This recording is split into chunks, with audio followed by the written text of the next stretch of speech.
Salam saudaraku, puji Tuhan, hari ini ada kebenaran firman yang kembali meneguhkan kita. Itulah firman Tuhan dari Amsal, pasal 23 ayat 18. Firman Tuhan berkata, karena masa depan sungguh ada dan harapanmu tidak akan hilang. Dari firman Tuhan ini kita akan belajar satu tema. Itulah masa depan yang pasti. Semua kita yang mendengarkan firman hari ini, tidak ada seorang pun yang menginginkan masa depan yang tidak pasti. Tidak ada seorang pun yang menginginkan masa depan yang buruk. Melainkan kita semua menginginkan masa depan yang pasti. Apakah masa depan kita secara pribadi, masa depan keluarga kita, masa depan pendidikan kita, atau masa depan kita yang lain. Kita menginginkan, kita mengharapkan bahwa masa depan kita adalah masa depan yang pasti. Maka hari ini kita belajar dari teks firman Tuhan ini. Bagaimana caranya, bagaimana solusinya, sehingga kita bisa memperoleh, kita bisa memiliki sebuah pengharapan tentang masa depan yang pasti.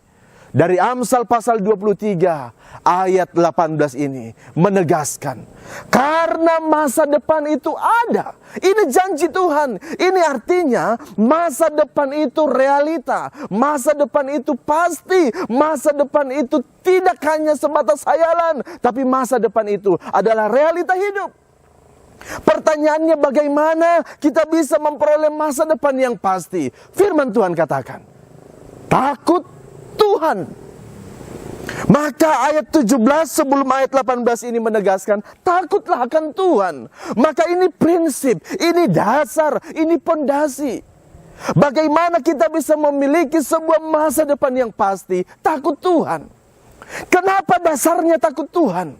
Karena orang yang takut Tuhan, orang yang takut Tuhan adalah orang yang mengerti dengan betul, dengan benar apa yang harus dia kerjakan, apa yang harus dia pikirkan, apa yang harus dia capai, dan kepada siapa dia harus bertanggung jawab. Itulah orang yang takut Tuhan.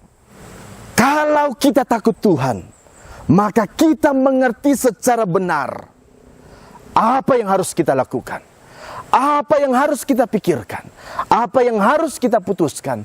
Tentu semua yang kita lakukan itu untuk kemuliaan Tuhan. Dan kita tahu masa depan yang baik itu Tuhan siapkan bagi kita semua. Amin. Ini, maka dasarnya adalah takut Tuhan. Orang yang takut Tuhan akan mengerti, orang yang takut Tuhan akan memahami apa yang harus dia kerjakan. Kalau statusnya kita mahasiswa, kita harus belajar, kita harus mengerti tugas dan tanggung jawab kita. Kalau kita sedang bekerja dalam sebuah institusi, kita akan mengerti, kita memahami apa yang harus kita capai. Karena apa? Standarnya, pondasinya adalah takut Tuhan. Maka Bapak Ibu Saudaraku yang diberkati Tuhan, firman Tuhan ini mengajar saya dan kita semua. Masa depan yang pasti kita bisa miliki ketika kita memiliki sebuah pondasi yang kokoh. Itulah takut akan Tuhan. Tuhan berkati kita semua. Amin.